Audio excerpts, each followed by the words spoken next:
अस्सलाम वालेकुम नाज़रीन, सियासत टीवी के प्राइम टाइम में आप सबका तहे दिल से इस्तकबाल है। मैं हूं फरजान अहमद। सबसे पहले पेश है प्राइम टाइम की हेडलाइंस। चेंबर सेक्रेटरी ने रियासत की तमाम खवातीन के लिए मुफ्त हेल्थ स्कीम शुरू करने का किया ऐलान। सिकंदराबाद परेड ग्राउंड में तेलंगाना की यौम तासीस तकरीब से खिताब। कहा, एक साल में 60,000 मुलाजिमतें फराहम की गई। यौम तासीस तेलंगाना के मौके पर रियासती असम्बली के स्पीकर जी प्रसाद कुमार ने असम्बली में लहराया कौमी परचम। सुगेंदर रेड्डी चेयरमैन तेलंगाना असम्बली और कौंसिल अरकान के अलावा MLC आमिर अली खान ने भी की शिरकत। BRS बीजेपी के साथ इत्तेहाद नहीं करेगी और दोबारा 100 सीटों के साथ इख्तिदार में वापस आएगी। साबिका रियासती वज़ीर हरीश राव ने किया दावा। KCR ने तनहा जदोजहद शुरू करते हुए तेलंगाना को हासिल किया। डलास में तेलंगाना यौम तासीस के मौके पर KTR ने किया दावा। किसानों को दिया जाने वाला MSP इत्मीनान बख्श नहीं। कांग्रेस तर्जुमान रणदीप सिंह सुरजेवाला के रद्द-ए-अमल। कहा, मोदी हुकूमत किसानों के लिए संजीदा नहीं। और जालिम इसराइल ने फ़लस्तीनियों के खिलाफ हमलों का सिलसिला आज भी रखा जारी। पे दर पे हमलों में कम से कम 54 फ़लस्तीनी शहीद। हेडलाइंस आपने देखी और अब पेश है खबरों की तफसीलात। शुरुआत करेंगे बड़ी खबरों से। चीफ मिनिस्टर तेलंगाना रविंद्र रेड्डी ने रियासत की तमाम खवातीन के लिए मुफ्त हेल्थ स्कीम शुरू करने का ऐलान किया। सिकंदराबाद परेड ग्राउंड में तेलंगाना की यौम तासीस तकरीब से खिताब करते हुए रविंद्र रेड्डी ने कहा कि तेलंगाना की तश्कील के 10 सालों के बावजूद अवाम की तवक्कुआत पूरी नहीं हुई। उन्होंने कहा कि अवाम ने एक दहाई के BRS इक़्तिदार को मुस्तरद करते हुए अवामी हुकूमत को इक़्तिदार में लाया। उन्होंने कहा कि कई दहाइयों की जदोजहद के बाद तेलंगाना हासिल हुआ, लेकिन जब हमने इक़्तिदार संभाला तो तेलंगाना का निज़ाम बिखरा हुआ था। उन्होंने बताया कि हुकूमत अब रियासत के असर-ए-नौ तामीर कर रही है। उन्होंने दावा किया कि मुल्क की किसी रियासत ने जिस अंदाज में सरकारी मुलाजमतों की भर्ती नहीं की, वो काम तेलंगाना हुकूमत ने किया। चीफ मिनिस्टर ने कहा कि सिर्फ एक साल में 60,000 मुलाजिमतें दी गई। सरमाकारी के जरिए 1 लाख अफराद को बराह रास्त रोज़गार के मौके दिए गए और बेरोज़गार नौजवानों के एतमाद को बहाल किया गया और यंग इंडिया स्कूलों के जरिए तलबा को मेयारी तरबियत दी जा रही है। 600 బస్సులను ఈ రోజు ఎంగేజ్ చేసి వాళ్ళు ఆర్థికంగా ఎదగడానికి రాష్ట్ర ప్రభుత్వం మహిళా సంఘాలకు చేయూతనందిస్తూ ముందుకు వెళ్ళడం జరుగుతుంది. అదే విధంగా మహాలక్ష్మి పథకం ద్వారా 500 రూపాయలకే గ్యాస్ సిలిండర్ ఇవ్వడమే కాదు, 200 యూనిట్లు ఉచిత విద్యుత్తు ఈనాడు ఆడబిడ్డలకే మనం ఇవ్వడం జరుగుతుంది. అదే విధంగా ఈ రోజు తెలంగాణ రాష్ట్రంలో ఇందిరమ్మ ఇండ్లు కేటాయిస్తున్నాం. ఈ ఇందిరమ్మ ఇండ్లు కూడా ఇంటి ఆడబిడ్డ అయిన మహాలక్ష్మి ఆడబిడ్డలకే ఈ రోజు ఇందిరమ్మ ఇండ్లు కేటాయించడం జరుగుతుంది. అదే విధంగా రాష్ట్రంలో స్వయం సహాయక సంఘాల మహిళా సభ్యులకు QR కోడ్తో కూడిన ప్రత్యేక కార్డులు అందజేయాలని నిర్ణయించాం. వారికి ప్రతి సంవత్సరం ఉచిత వైద్య పరీక్షలు నిర్వహించి హెల్త్ ప్రొఫైల్ వివరాలతో పాటు పూర్తి వివరాలను ఆ కార్డులో పొందుపరుస్తాం. రాష్ట్రంలో మహిళా లక్ష్మిగా మారి సగర్వంగా నిలబడాలనేది మా ప్రజా ప్రభుత్వం యొక్క లక్ష్యం. ఇదే కాదు, ఈనాడు మహిళా సంఘాల సభ్యులు 67 లక్షల మంది మన రాష్ట్రంలో ఉన్నారు. వాళ్ళందరికీ కూడా ప్రతి సంవత్సరం 2 జతల చీరలను ఆడబిడ్డ కానుకగా ఈ రోజు తెలంగాణ రాష్ట్ర ప్రభుత్వం ఇవ్వడం ద్వారా వాళ్ళ ఆత్మ గౌరవాన్ని నిలబెట్టి ఈ మహిళలతో మాకు కుటుంబ అనుబంధం ఉంది అని చెప్పి ఈనాడు తెలంగాణ ప్రజా ప్రభుత్వము ఒక ఔదార్యాన్ని ప్రదర్శించి ఆడబిడ్డలను ఆదుకునే ప్రయత్నం చేస్తున్నాం. అదే విధంగా మిత్రులారా, రాష్ట్రానికి రైతే వెన్నెముక. అందుకే రైతు సంక్షేమమే ధ్యేయంగా ప్రజా ప్రభుత్వం పనిచేస్తుంది. ఇచ్చిన మాట ప్రకారం ఏకకాలంలో 2 లక్షల రైతు రుణమాఫీ చేసి రైతులను రుణ విముక్తులను చేశాం. కేవలం మొదటి సంవత్సరం లోపలనే 25,35,964 మంది రైతు కుటుంబాలకు 20,617 కోట్ల రూపాయల రైతు రుణమాఫీ చేసి రుణ విముక్తులను చేయడం ద్వారా రైతులు ఆత్మ గౌరవంతో బ్రతికే విధంగా ఈనాడు ప్రజా ప్రభుత్వం చర్యలు చేపట్టింది. అదే విధంగా ఈనాడు రైతులకు ఉచిత కరెంటు కోసం ప్రతి సంవత్సరం 15,333 కోట్లతో ఉచిత విద్యుత్తును అందిస్తున్నాం. రైతు భరోసా పథకం కింద రైతులకు పెట్టుబడి సాయాన్ని ఎకరాకు 12,000 ప్రతి సంవత్సరానికి పెంచడం జరిగింది. ఇవాళ రైతులకే కాదు, రైతు यौम तासीस तेलंगाना के मौके पर रियासती असम्बली के स्पीकर जी प्रसाद कुमार ने असम्बली में कौमी परचम लहराया और सलामी ली। Sukhender Reddy chairman Telangana council MLA MLCs ने परचम कुशाई तकरीब में शिरकत की। इस मौके पर MLC आमिर अली खान भी मौजूद थे। BRS BJP के साथ इत्तेहाद नहीं करेगी और दोबारा 100 सीटें हासिल करते हुए इक़्तिदार में दोबारा वापस आएगी। साबिक़ा रियासती वज़ीर हरीश राव ने यह दावा किया। उन्होंने भी कहा कि अगर रेवंत रेड्डी ख़वातीन को दिए गए 1000 करोड़ रुपये के बिलासुदी कर्ज़ों का जियो दिखाएंगे तो वो अपने ओहदे से इस्तीफ़ा देने के लिए तैयार हैं। बीजेपी नायकुलारा तेलंगाना మీద ప్రేమ ఉంటే వెంటనే గోదావరి బంకచెర్లను ఆపండి, తెలంగాణ ప్రయోజనాలు కాపాడండి అని చెప్పి నేను ఈ రోజు డిమాండ్ చేస్తా ఉన్నా. బీఆర్ఎస్ స్వంతగానే ఉంటది, ఒంటరిగానే మళ్ళీ అధికారంలోకి వస్తది, 100 సీట్లతో అధికారంలోకి వస్తది తప్ప ఏ పార్టీతో బీఆర్ఎస్ పొత్తు పెట్టుకోదు. ఎవడో పెట్టుకుంటామన్నట్టు ఇంకోడెవడో పెట్టుకుంటారన్నట్టు మాట్లాడుతుండ్రు. ఎవరితో పొత్తు పెట్టుకోము. బీఆర్ఎస్ కేసీఆర్ నాయకత్వంలో మళ్ళీ అధికారంలోకి వచ్చేది ఖాయం. ఇలా ప్రజలే కోరుకుంటున్నారు. ఎక్కడ పోయినా అదే చర్చ జరుగుతుంది. ఏదో 4 ఎక్కువ వస్తాయి అనుకొని ఓటేసినాం బిడ్డ, 4 ఎక్కువ వస్తాయి అనుకున్నాం కానీ గిట్లయితుంది అనుకోలేదు అని ఎవరిని మాట్లాడించినా చెప్తా ఉన్నారు. यौम तासीस तेलंगाना के मौके पर BRS MLC कविता ने बंजारा हिल्स हैदराबाद में वाक़ अपने नए दफ्तर में तिरंगा और तेलंगाना जागृति का परचम भी लहराया। इस मौके पर खिताब में कविता ने नए दफ्तर में पहली मरतबा परचम कुशाई पर खुशी जाहिर की। उन्होंने तेलंगाना तहरीक को याद किया और उन ख़ानदानों को खिराज पेश किया जिन्होंने तेलंगाना की तश्कील के लिए कुर्बानियाँ दी, ख़ासतौर पर उन माओं को जिन्होंने अपने बच्चों को तहरीक के दौरान खोया है। कविता ने दावा किया कि तेलंगाना के क़याम का सहरा KCR की क़यादत और उनके सियासी तदब्बुर की वजह से मुमकिन हुआ। उन्होंने मौजूदा तेलंगाना कांग्रेस हुकूमत को तनकीदों का निशाना बनाया और कहा कि आज की क़यादत जय तेलंगाना का ना लगाना तो गवारा नहीं करती। इल्ज़ाम लगाया कि उन शहदा को भी भुला दिया गया जिन्होंने तेलंगाना के लिए अपनी जानों का नजराना पेश किया। तेलंगाना की यौम तासीस के मौके पर तारीखी किला वरंगल में एक पुरवकार तकरीब मुनक़िद हुई जहाँ रियासती वज़ीर P श्रीनिवास रेड्डी ने कौमी परचम लहराया और सलामी ली। इस मौके पर P श्रीनिवास रेड्डी ने कहा कि कांग्रेस हुकूमत के क़याम के बाद से तेलंगाना में तरक्की का एक नया दौर शुरू हुआ है और अवामी मसाइल के हल के लिए इक़दाम जारी हैं। तेलंगाना कांग्रेस हुकूमत अवाम की खिदमत अंजाम दे रही है। తెలంగాణ ప్రజల 60 ఏళ్ల ఆకాంక్షను అర్థం చేసుకొని దశాబ్దాల మన తెలంగాణ ఏర్పాటు కలను సాకారం చేసిన నాటి UPA చైర్పర్సన్ శ్రీమతి సోనియా గాంధీ గారికి, నాటి ప్రధానమంత్రి స్వర్గీయ మన్మోహన్ సింగ్ గారికి మరొకసారి తెలంగాణ ప్రజల పక్షాన మనస్ఫూర్తిగా కృతజ్ఞతలు తెలుపుకుంటున్నాను. నీళ్లు నిధులు నియామకాలు నినాదంతో మన పోరాటం సాధించుకున్న తెలంగాణ రాష్ట్రం ఏర్పడి దశాబ్ద కాలం దాటిపోయింది. డిసెంబర్ 7, 2023న ప్రజా ప్రభుత్వం ఏర్పడిన తర్వాత ఇప్పుడు మనం 2వ ఆవిర్భావ దినోత్సవాన్ని జరుపుకుంటున్నాం. ప్రజా ప్రభుత్వం అధికారంలోకి వచ్చిన వెంటనే అపరిష్కారంగా ఉన్న ప్రజా సమస్యలను తక్షణమే పరిష్కారానికి యువత, మహిళలు, రైతులు ఆశలు నెరవేర్చడానికి అత్యధిక ప్రాధాన్యత ఇస్తూ వచ్చాం. అదే సందర్భంలో అమరుల ఆశయాలను, ప్రజల ఆకాంక్షలను నెరవేర్చడానికి పలు కీలక నిర్ణయాలను తీసుకున్నాం. గౌరవ ముఖ్యమంత్రి శ్రీ రేవంత్ రెడ్డి గారు మేము ప్రమాణ స్వీకారం చేసిన నాడే చెప్పాం, మేము పాలకులము కాదు సేవకులము అని. నాటి నుంచి నేటి వరకు అదే మాటకు మేము కట్టుబడి ఉన్నాం. ప్రజా చేసే ప్రథమ కర్తవ్యంగా అవిశ్రాంతంగా పనిచేస్తున్నాం.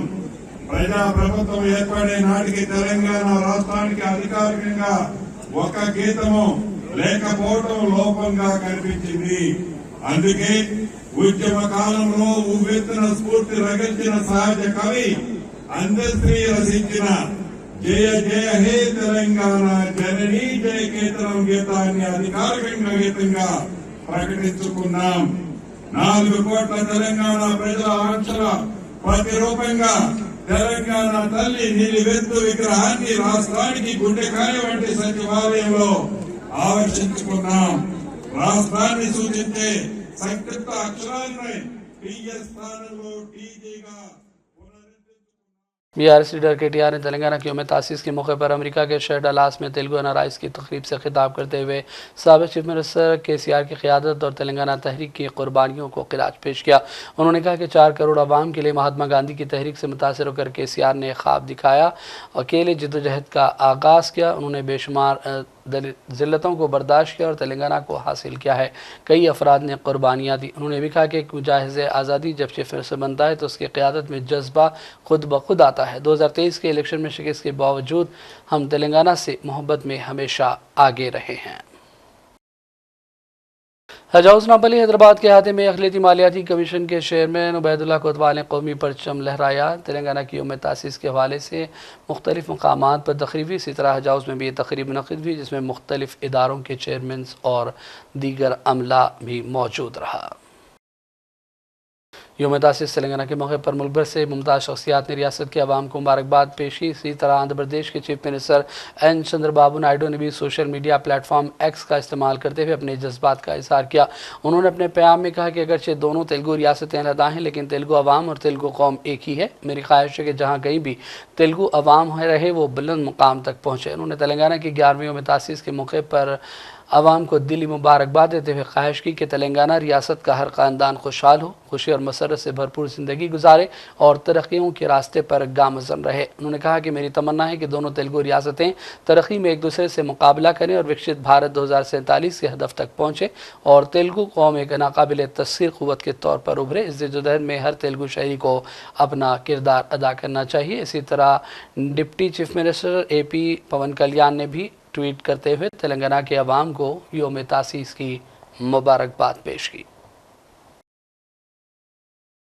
हज़रत सैयदना इब्राहीम अलैहिस्सलाम अपनी ज़ात में एक पूरी उम्मत थे। आपकी पूरी ज़िंदगी दावत इलाह के मिशन का अमली नमूना रही। सारी इंसानियत को एक खुदा की जानिब बुलाया और वहदानियत की तालीम दी। कुरान मजीद में इब्राहीम अलैहिस्सलाम की शख्सियत को इस तरह पेश किया गया कि वो दीन की दावत देने वालों के लिए बेहतरीन नमूना है। आज 4000 साल बाद भी दुनिया की बड़ी आबादी जिसमें मुसलमानों के अलावा ईसाई, यहूदी और अहले किताब भी शामिल हैं हज़रत सैयदना इब्राहीम को अपना कायद और पेशवा तस्लीम करते हैं। इन ख़यालात का इज़हार हाफ़िज़ मोहम्मद रशादुद्दीन मुआविन अमीर हल्का जमात इस्लामी हिंद तेलंगाना ने जमात इस्लामी हिंद याक़ूतपुरा हैदराबाद के ज़ेर तमाम मुनक़िदा जलसे सीरत सैयदना हज़रत इब्राहीम अलैहिस्सलाम के मौके पर अपने ख़िताब बउनवान हज और आयात बय्यनात में किया। सिलसिला ख़िताब जारी रखते हुए उन्होंने कहा कि हज का एक बड़ा और बुनियादी मकसद ये है कि मिल्लत हनीफ़ी के इमाम हज़रत इब्राहीम अलैहिस्सलाम से तजदीद ताल्लुक़ किया जाए, उनकी मीरास की हिफाजत की जाए।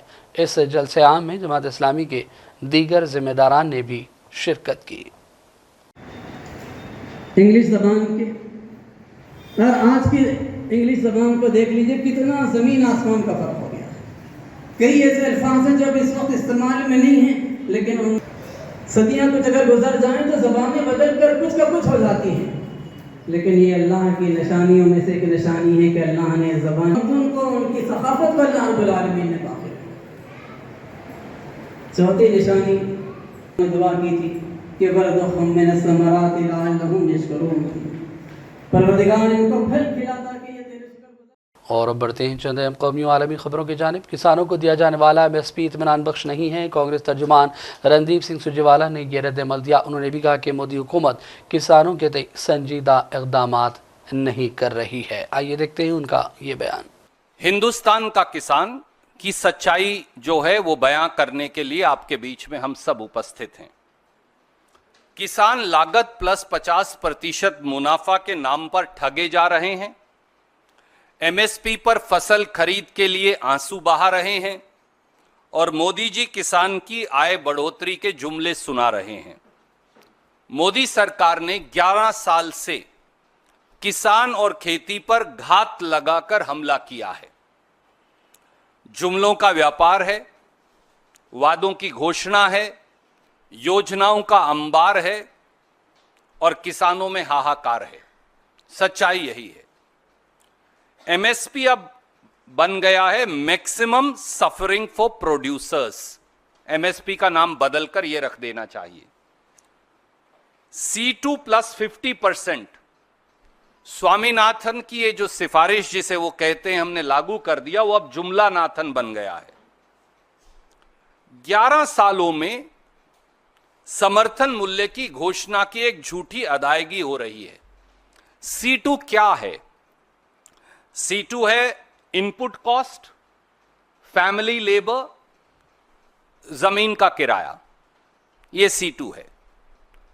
मोदी जी ने वायदा किया था और वो आज भी बार बार प्रेस विज्ञप्तियों में कहते हैं कि हम C2 प्लस 50% देते हैं, यानी उस पर 50% मुनाफा देंगे। मैंने इसलिए एक चार्ट आपको दिया है कि सच क्या है। उन्होंने तो कल इश्तिहार जारी कर दिया, पर सच क्या है। पैडी का MSP है 2369 रुपया, 2369। C2 प्लस 50% जो CACP की रिपोर्ट के मुताबिक है वो है 3135। इसका मतलब जो कम प्राइस मिला वो है 766 रुपया। अब 3 बीजेपी जो राज्य हैं, ये मैं CACP की रिपोर्ट से डाटा, इसलिए मैंने एक ही चार्ट पर आपके लिए बना दिया, पूरी रिपोर्ट आपको पढ़ाने की बजाय। वो क्या कहते हैं कि वहां लागत क्या है। बिहार कहता है कि हमारे यहां धान की लागत है 3260 रुपया। गुजरात, मोदी जी का अपना प्रदेश, कहता है कि वहां धान की लागत है 3000 रुपया। दिल्ली के बटला हाउस इलाके में कई मकानात को मुनज़्ज़म करने के मंसूबे ने मुकामी लोगों के होश उड़ा दिए। मामला सुप्रीम कोर्ट में पहुंच गया, लेकिन आज अदालत उज़्मा ने इस कार्रवाई के खिलाफ दाखिल अर्जी पर फौरी समाअत से इनकार कर दिया। अदालत ने जुलाई के तीसरे हफ्ते में समाअत का इरादा जाहिर किया। अदालत ने कार्रवाई पर भी फौरी तौर पर रोक का हुक्म देने से मना कर दिया। जजों ने अर्जी दहिंदा के वकील से कहा कि वह अपने पास दस्तियाब कानूनी मुतबादिल रास्तों का इस्तेमाल करें। अर्जी गुजार की जानिब से सीनियर वकील संजय हेगड़े ने सुप्रीम कोर्ट की तातीलाती बेंच से कहा कि DDA ने 15 दिन में मकानात खाली करने का नोटिस चस्पा कर दिया। इस मामले को फौरी सुनने की जरूरत है। इस पर 2 जजों की बेंच की सदारत करने वाले जस्टिस संजय कौल ने कहा कि हमें अपना हुक्म मालूम है, अभी इसे सुना नहीं जा सकता। उन्होंने अंदेशा जाहिर किया कि अगर रोक का हुक्म नहीं दिया गया तो वहां बुलडोजर चलेगा, लेकिन जजों ने कोई भी अबूरी हुक्म पास करने से फौरी तौर पर मना कर दिया है। हिंदुस्तान के शुमाल मशरक़ी इलाकों में गुज़िश्ता 4 दिनों से जारी शदीद बारिश और सैलाब की वजह से लैंडस्लाइडिंग के वाक़यात पेश आए और कम से कम 34 अफराद की हिलाकत की अब तक इत्तला मौसूल हुई है। महकमा मौसमियात ने मज़ीद बारिश की पेशकयासी की है। एक सरकारी बयान में कहा गया कि पीर को रियासत सिक्किम से 1000 से ज़्यादा सयाहों को महफूज मकामात मुंतकिल कर दिया गया, जबकि आर्मी की रेस्क्यू टीमों ने रियासत मेघालय में सैलाब से मुतासरा इलाकों में फंसे कई लोगों को बचाया है। मुल्क की शुमाल मशरक़ी रियासतों में मूसलाधार बारिश से मुहलिक लैंडस्लाइडिंग और अचानक सैलाब के खतरात लगभग हर साल पेश आ रहे हैं। लाखों लोग बारिश और सैलाब से मुतासिर और बेघर हो रहे हैं। आसाम के सिलचर शहर में सड़कें और मकानात सैलाब की वजह से डूब गए, जबकि इमदादी सरगर्मियों का भी कई मकामात पर आगाज कर दिया गया है। और अब बात करेंगे अर्ज़ फ़लस्तीन की। काबिज़ इसराइल ने फ़लस्तीनियों के ख़िलाफ़ अपनी इंसानियत सोच नस्ल कुशी की जंग को जारी रखते हुए आज भी दरिंदगी के 605 दिन मुकम्मल करते हुए हमलों का सिलसिला जारी रखा। काबिज़ रियासत के वज़ीर-ए-आज़म नेतन्याहू ने जंगबंदी के मुआहदे से इनकार किया है। इसराइली फ़ौज ने आज सुबह सवेरे अब तक गज़ा के मुख्तलिफ़ इलाक़ों पर दर्जनों फ़िज़ाई हमले किए। इस बीमारी की वजह से गज़ा के मुख्तलिफ़ इलाक़ों में कम से कम 54 फ़लस्तीनियों की शहादत की इत्तलात हैं, जबकि काबिज़ इसराइल के लड़ाका तैयारों ने सुबह सवेरे गज़ा शहर के मशरक़ी इलाक़ों पर शदीद बमबारी की। खान यूनिस के शुमाली इलाक़े और देर अल-बला में वाक़ तारीख़ी मस्जिद अंसार को भी ढा दिया गया। जबालिया अल-बरद के मशरक़ी इलाक़ों पर भी फ़िज़ाई हमले किए गए, कई घरों को तबाह किया गया। ज़ालिम इसराइली फ़ौज ने शुमाली गज़ा के मगरबी इलाक़ों में बारूदी धमाकों से मुतादिद इमारतों को ज़मीबोस कर दिया। हलाकतों की तादाद में इजाफ़े के भी अंदेशे ज़ाहिर किए गए हैं। सऊदी अरब की किंग अब्दुल अजीज़ यूनिवर्सिटी के तलबा की टीम ने एक ऐसी मोबाइल ऐप को तैयार किया जो आज़मीन हज को उनके सफ़र के रास्ते बताने में आसानी फराहम करेगी। मसाइद ऐप आज़मीन हज को उनके कैंप के मुकाम को पहचानने में भी मदद फराहम करती हैं। आइए देखते हैं मुख्तसर सी ये रिपोर्ट। सऊदी अरब की किंग अब्दुल अजीज़ यूनिवर्सिटी के तलबा की टीम ने एक ऐसी मोबाइल ऐप तैयार कर ली है जो आज़मीन हज को उनके सफ़र के रास्ते बताने में आसानी फराहम करेगी। इससे हज के दौरान रास्ता भूल जाने के मसाइल का भी खात्मा होगा, जो हज के अयाम में एक आम बात है। तलबा की टीम ने मसाइद ऐप तैयार कर लिया जो इंटरैक्टिव है और जिससे आज़मीन हज अपने कैंप का रास्ता भी आसानी के साथ तलाश कर सकते हैं। पुरहजूम मकामात से बआसानी अपनी मंजिल मकसूद तक पहुँचने में भी इस ऐप की मदद हासिल की जा सकती है। इस ऐप के जिद्दतपसंद ख्याल का मकसद आज़मीन हज के सफ़र को आसान बनाना है। सऊदी अरब के हुकाम ने कहा है कि हम इसे हज और उम्रा से मुताल्लिक़ कॉन्फ्रेंस में भी पेश करने वाले हैं। आमतौर पर हज के मौके पर भीड़ और सही रहनुमाई न होने की वजह से आज़मीन हज को मुश्किलात का सामना करना पड़ता है। इंटरनेट को इस्तेमाल में लाकर मसाइद ऐप आज़मीन हज को उनके कैंप के मुकाम को पहचानने में मदद देती है, खा वो ऐप इस्तेमाल करते वक्त ऑफलाइन हो या ऑनलाइन। अलबत्ता इसके लिए शुरू में उन्हें एक बार डाउनलोड करना पड़ता है। इस ऐप के इस्तेमाल का एक नुमाया फ़ीचर यह है कि आप फ़ोन के कैमरे को इस्तेमाल करते हुए अपने कैम की सिमत मालूम कर सकते हैं, बिल्कुल वैसे ही जैसे क़िबले का रुख मालूम किया जाता है। उम्मीद की जा रही है कि इस ऐप की वजह से आज़मीन हज को मसाइल कम करने में सहूलत होगी। ब्यूरो रिपोर्ट, सियासत टीवी। और अब आखिर में हेडलाइंस पर डालेंगे एक और नज़र। चेंबर से रेवेंट्री ने रियासत की तमाम ख़वातीन के लिए मुफ्त हेल्थ स्कीम शुरू करने का किया ऐलान। सिकंदराबाद परेड ग्राउंड में तेलंगाना की यौम तासीस तकरीब से खिताब, कहा 1 साल में 60,000 मुलाजिमतें फराहम की गई। यौम तासीस तेलंगाना के मौके पर रियासती असम्बली के स्पीकर जी प्रसाद कुमार ने असम्बली में लहराया कौमी परचम। सुगेंदर रेड्डी चेयरमैन तेलंगाना असम्बली और कौंसिल अरकान के अलावा MLC आमिर अली खान ने भी की शिरकत। BRS BJP के साथ इत्तेहाद नहीं करेगी और दोबारा 100 सीटों के साथ इख्तिदार में वापस आएगी, साबिक़ा रियासती वज़ीर हरीश राव ने किया दावा। KCR ने तनहा जदोजहद शुरू करते हुए तेलंगाना को हासिल किया। डलास में ये तेलंगाना यौम तासीस के मौके पर KTR ने किया दावा। किसानों को दिया जाने वाला MSP इत्मीनान बख्श नहीं, कांग्रेस तर्जुमान रणदीप सिंह सुरजेवाला के रद्द-ए-अमल, कहा मोदी हुकूमत किसानों के लिए संजीदा नहीं। और जालिम इसराइल ने फ़लस्तीनियों के खिलाफ हमलों का सिलसिला आज भी रखा जारी, पे दर पे हमलों में कम से कम 54 फ़लस्तीनी शहीद। प्राइम टाइम का सिलसिला फ़िलहाल यही ख़त्म करते हैं। मोहम्मद फरजान अहमद को पूरी टीम के साथ इजाज़त दें। देखते रहिए सियासत टीवी।